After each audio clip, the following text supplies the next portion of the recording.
Sapa party ने ऐलान किया कि वो 5-5 लाख रुपए दे रही है उनको, मृतकों के परिजनों को। क्या कहना चाहेंगे इस पर आप? हमारे देश का दुर्भाग्य है कि ऐसे अपोजिशन वाले बैठे हैं। पत्थर मारने की अगर 5 लाख होते हैं तो जो बॉर्डर पे शहीद हो रहे हैं उनको 50 करोड़ होना चाहिए। वो कौन थे जो मारे गए भीड़ में? किसने मारा? पत्थर मार रहे थे, पत्थर मारने वाली ही भीड़ थी ना, उसमें पुलिस वालों ने दोष मारे गए थे सर। कैसे आप कह सकते हैं निर्दोष मारे गए थे? क्या था उनके हाथों में? हर चीज़ तो ड्रोन कैमरे ने दिखाया, हर चीज़ पुलिस वालों ने एक एक चिन्हित करके। उसके लिए भी अपोजिशन वाले जो है, अरे इसकी सरकार है। उनके हाथों में बंदूक थी क्या? 315 12 बोर की कारतूस, 12 बोर के कट्टे पाए गए। क्या उसको भी नकारा जा सकता है? अरे कोई अच्छी चीज़ें, मंदिर और मस्जिद का जो अगर वो जांच करना चाहते हैं, जांच करिए भैया। कमेटी साथ में, एसपी साथ में, एसडीएम साथ में। उसके बाद ये सब ग्रुपबाजी करके पार्टी फंड से वो दे रहे हैं, दिक्कत क्या है? किसका है? पार्टी फंड से दे रहे हैं, किसका है? आम पब्लिक का है, इन नेताओं का नहीं है। एक गरीब आदमी और निम्न आदमी जो है उसका एक एक सामान का टैक्स देता है। तो इन पत्थरबाजों को जो है दिया जाएगा? देश में अमन चैन और शांति जो है खराब करके। सपा वहाँ जाना चाहती है, वहाँ के जो कार्यकर्ता वह जाना चाहते हैं, संभल में नेता लोग जाना चाहते हैं। इन नेताओं को तो पहला पनिशमेंट तो इन नेताओं को मिलना चाहिए।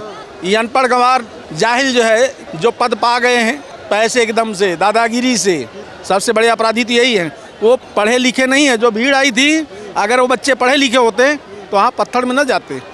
अल्लाह हो या ईश्वर हो या भोले हो, कोई भी देवी देवता हर एक दिल में होते हैं।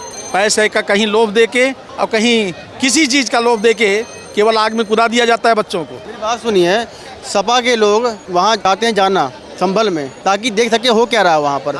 यूपी पुलिस रोक क्यों रही है? कुछ और मसाला लगाना होगा वहाँ पे, और कुछ जो है करना होगा वहाँ पे। भैया क्या मसला हो सकता है बताइए मुझे? 2 मिनट। मसला क्या? केवल भड़काने वाली राजनीति चल रही है।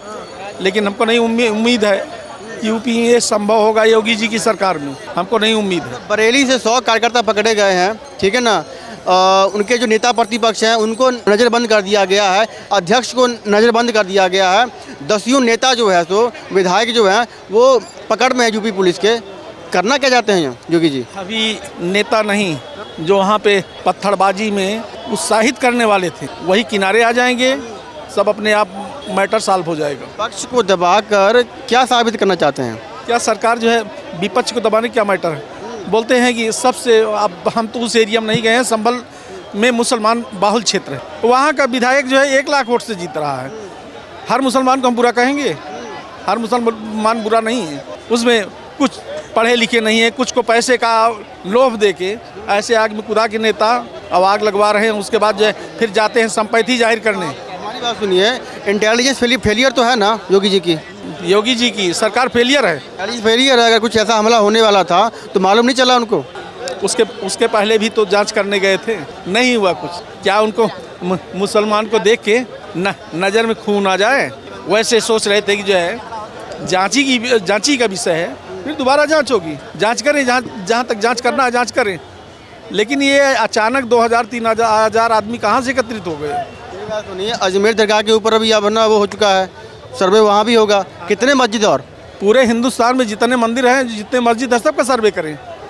अगर कहीं पर डाउट हो रहा है, ये सरकार का विषय है, ये आम पब्लिक। मिलेगा क्या उससे? ये आम पब्लिक का विषय नहीं है। उससे मिलेगा क्या? मस्जिद जहाँ पे हैं उनको, मौलवी और मौलाना को और फंडिंग दिया जाए। बाहर के मुसलमान हमारे देश में आएंगे और जो है उसका डेवलप होगा, विकास होगा, चाहे मस्जिद हो चाहे मंदिर हो।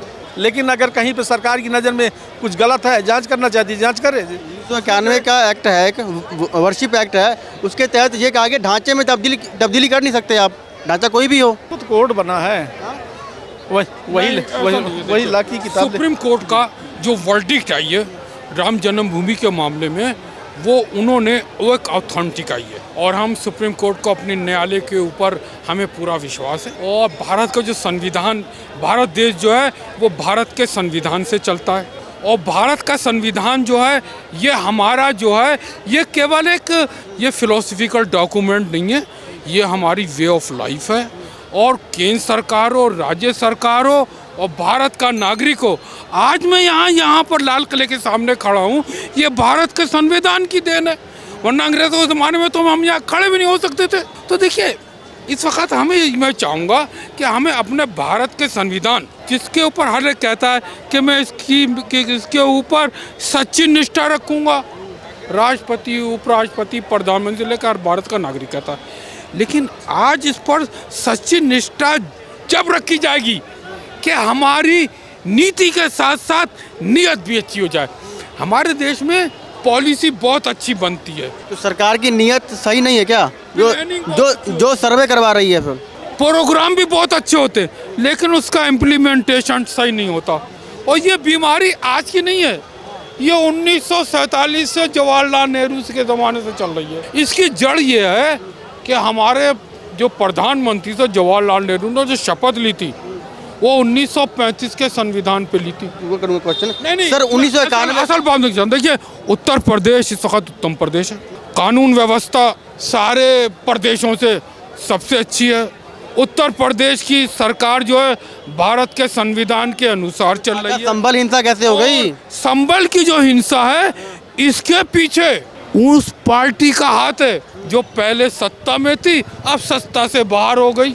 और ये जो असली, मैं आपको बताऊं इसकी जड़ क्या है, असली जड़ ये है कि आज मोदी की जो डबल इंजन की सरकार है, आगे से मोदी और पीछे से योगी, ये पूरे देश का सामूहिक विकास कर रही है।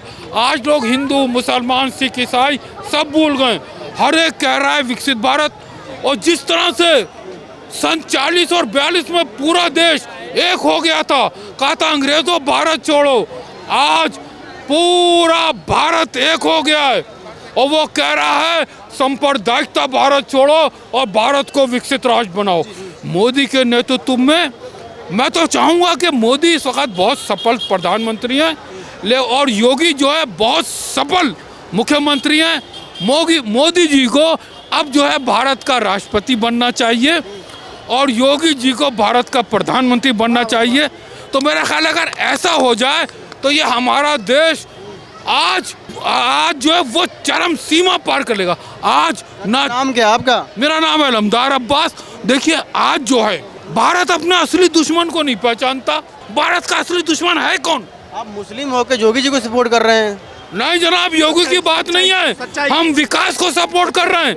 योगी जी ने जो विकास किया है, पहले क्या था उत्तर प्रदेश में, ददवा डाकू पैदा हो गया बांदा जिले में, मैनपुरी में डाकू छबीराम पैदा हो गया, इलाके में गुंडा राज था, अलग अलग इलाके में अलग अलग गुंडागर्दी होती थी। बाकायदा उस इलाके का एक गुंडा होता था जिसको दादा कहा जाता था, और उसका नाम क्या है साहब, ये उस इलाके का दादा है, ये उस इलाके का दादा है, ये उस इलाका।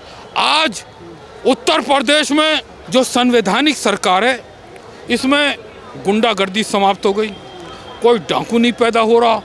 और आज जो इंफ्रास्ट्रक्चर है उत्तर प्रदेश का, infrastructure of railway, port, housing, highway, plane, aeroplane, drone, aerodrone, पूरे हिंदुस्तान में सबसे अच्छा है।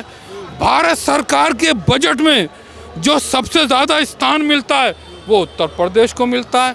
उत्तर प्रदेश का जो अलोकेशन अमाउंट इसलिए नहीं बढ़ाया गया कि वहाँ बीजेपी की सरकार है।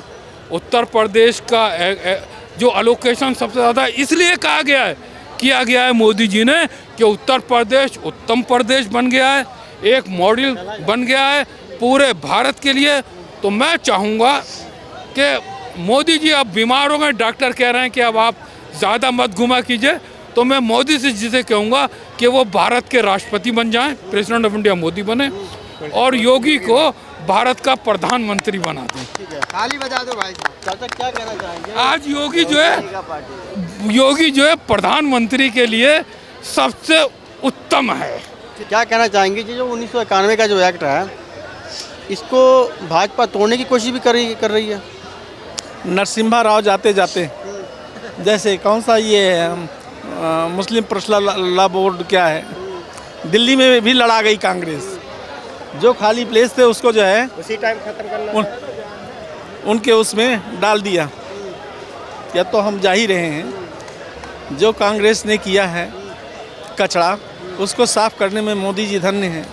धन्य हैं उनकी कमेटियाँ जो कि ऐसा काम करते करते करते करते आज हिंदू मुसलमान की लड़ाई नहीं है, आज मंदिर और मस्जिद की लड़ाई नहीं है। अगर वो कोई चीज़ जांच करना चाहते हैं तो दिक्कत क्या हो रही है इन नेताओं को। गौरी शंकर बाबा का मंदिर है, ठीक है, जांच ही कर रहे हैं। ऐसे ऐसे यंत्र हैं यहाँ पे रखने के बाद ये पता चल जाएगी 10 फीट 20 फीट नीचे ज़मीन के अंदर क्या है।